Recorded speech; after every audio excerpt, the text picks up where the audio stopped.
Hi friends, welcome to HNR job updates. మనం వచ్చేసి AP group 2కి సంబంధించినటువంటి రోస్టర్ పాయింట్ కేసు అప్డేట్, అలాగే ఏప్రిల్ 16 అయితే మనకు హియరింగ్ డేట్ ఇవ్వడం జరిగింది. మొన్న ఏప్రిల్ 9వ తారీఖున దానికి సంబంధించినటువంటి కోర్టు హాల్ నెంబర్ మనకు ఎంత ఇవ్వడం జరిగింది. అలాగే మనకు సీరియల్ నెంబర్ ఎంత ఇచ్చారు. 16వ తారీఖు మనకు కోర్టు హాల్ నెంబర్ ఎంత, సీరియల్ నెంబర్ ఎంత అనేది డిస్కషన్ చేసుకుందాం. ఈ కోర్టు హాల్ నెంబరు కాకుండా సీరియల్ నెంబర్ అనేది మనకు ఇంపార్టెన్స్ ఎక్కువ అనమాట సీరియల్ నెంబర్కి. ఎందుకంటే సీరియల్ నెంబర్ను బట్టే మనకు ఆ రోజు మన కేసు వాదనలు జరుగుతాయా లేదా అనేది ఒక అవగాహన అయితే రావడం జరుగుతుంది. సో సీరియల్ నెంబర్ అనేది ఇంపార్టెన్స్ ఎక్కువ. అలాగే టోటల్ కేసుల సంఖ్య వచ్చేసి 11. ఒక పిటిషనర్ అయితే పెరగడం జరిగింది. గతంలో అనగా ఏప్రిల్ 9వ తారీఖు వచ్చేసి మనకు కేవలం కేసుల సంఖ్య 10 మాత్రమే ఉన్నాయి. ప్రస్తుతం మనకు కేసుల సంఖ్య 11 అయితే ఉండడం జరిగిందనమాట. అలాగే మొన్న 9వ తారీఖు జరిగినటువంటి హీరింగ్కి సంబంధించి ఒక 2 పాయింట్లు డిస్కషన్ చేద్దాం. 9వ తారీఖు వాదనలు ఎంత బలంగా జరిగాయనే విషయం అందరికీ తెలిసిన విషయమే. పిటిషనర్ తరపునటువంటి లాయరు వాదనలు అయితే చాలా బలంగా వినిపించడం జరిగింది. ఆ వాదనలు విన్న తర్వాతనే ఏపీలో గ్రూప్ 2కు ప్రిపేర్ అయ్యే అభ్యర్థులే కాకుండా మన ఏపీలో గవర్నమెంట్ జాబ్కు ప్రిపేర్ అయ్యే ప్రతి అభ్యర్థి కూడా ఏపీ గ్రూప్ 2 నోటిఫికేషన్ ఏమవుతుందా, మెయిన్స్ ఎగ్జామ్ ఏమవుతుందా అనే డైలమాలో అయితే ఉన్నారు. ఈ కేసుకు సంబంధించినటువంటి ప్రతి చిన్న అప్డేట్ గురించి అయితే ఎంతో ఆసక్తిగా ఎదురు చూస్తున్నారనమాట.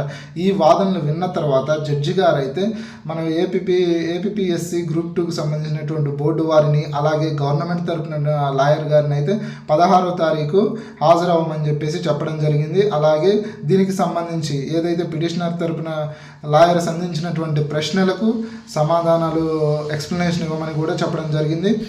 సో నెక్స్ట్ 16వ తారీఖు ఏం జరుగుతుంది అనే విషయం అయితే అందరిలో ఆసక్తి నెలకొని ఉన్నదనమాట. అలాగే 16వ తారీఖు హియరింగ్ అని జరిగితే కౌంటర్ ఫైల్లో దాఖలు చేసినటువంటి అంశాలు ఏంటి అనేది కూడా ఒక అవగాహన వచ్చే అవకాశం ఉంది. అలాగే పిటిషనర్ తరపున వాదించినటువంటి లాయర్ గారు సంధించినటువంటి క్వశ్చన్స్కి బోర్డు మరియు గవర్నమెంట్ తరపున లాయర్ గారు ఏ విధమైన ఆన్సర్స్ ఇస్తారనే దాని మీద కూడా ఉత్కంఠ అయితే నెలకొని ఉన్నది. ఓసారి మీరు ఇక్కడ చూడవచ్చు, మొన్న అయితే 10 ఉండడం జరిగింది పిటిషనర్స్, ఇప్పుడైతే 11 ఉండడం జరిగిందనమాట. అంటే ఒక కేసు అయితే పెరగడం జరిగింది. ఓకే, ఇప్పుడైతే మనము ప్రస్తుతం మనకి ఇచ్చినటువంటి సీరియల్ నెంబర్ ఎంత, కోర్టు హాల్ నెంబర్ ఎంత అనే దాని గురించి కూడా మాట్లాడదాము. మన ఛానల్ని ఇప్పటి వరకు ఎవరైనా సబ్స్క్రైబ్ చేసుకోకపోతే సబ్స్క్రైబ్ చేయండి.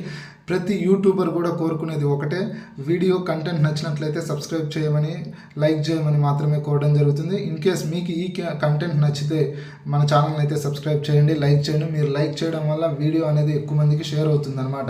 మనకు ఈసారి అయితే కోర్టు హాల్ నెంబర్ 29 ఇవ్వడం జరిగింది.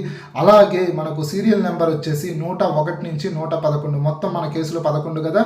సో 101 నుంచి 111 వరకు మన కేసులో ఉండడం జరుగుతుంది అనమాట.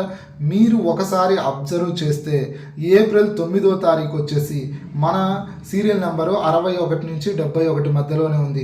అప్పుడు కూడా మనకు హీరింగ్ టైం ఎప్పుడు వచ్చింది, 4-4:30 ఆ మధ్యలో మనకు హీరింగ్ టైం రావడం జరిగింది.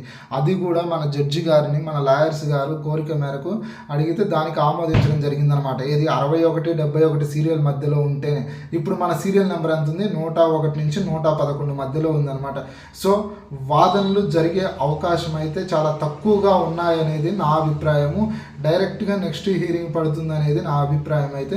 అలాగే దీనికి సంబంధించి ఈ సీరియల్ నెంబరు నెక్స్ట్ వాదనలు ప్రతివాదనలు జరుగుతాయా లేదా అనేది మీ అభిప్రాయాన్ని అయితే కామెంట్ రూపంలో తెలియజేయండి. నా అభిప్రాయం అయితే నెక్స్ట్ హీరింగ్ అనగా ఏప్రిల్ 16వ తారీఖు అయితే ఎటువంటి వాదనలు జరగకుండా నెక్స్ట్ హీరింగ్ డేట్ అయితే ఇస్తారు అనేది నా అభిప్రాయము. ఇన్ కేస్ ఏమైనా గవర్నమెంట్ తరపు లాయర్ గారు జడ్జి గారిని స్పెషల్గా ఏమైనా కోరితే, మొన్నట్లాగా మన వాదనలు వినమని కోరితే మన సీరియల్ నెంబర్ను ఎక్కడ ఉన్నప్పటికీ మన వాదనలు వినే అవకాశం ఉంది.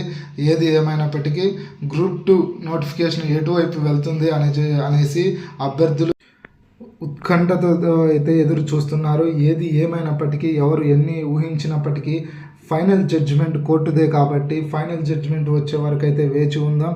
అప్పటి వరకు అలాగే ఈ గ్రూప్ 2 నోటిఫికేషన్పై మీరేమనుకుంటున్నారు అనేది అయితే మనకు కామెంట్ రూపంలో తెలియజేయండి.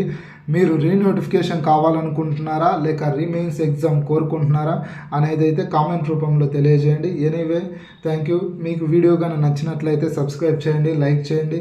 మరో అప్డేట్తో మీ ముందుకు వస్తాను. Thank you. జై హింద్.